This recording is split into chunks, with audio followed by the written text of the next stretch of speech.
ఒకప్పుడు boycott India అని నినదించిన మాల్దీవ్స్ అధ్యక్షుడు మహ్మద్ మైజూకు తత్వం బోధపడింది.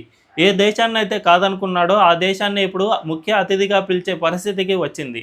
జూన్ 25, 26న మాల్దీవ్స్ స్వాతంత్ర దినోత్సవ వేడుకలకు మోదీని ముఖ్య అతిథిగా మాల్దీవ్స్ ఆహ్వానించింది. గతంలో మన దేశంతో సంబంధాలు పూర్తిగా తెగదెంపులు చేసుకోవాలని అనుకున్నాడు మైజూ.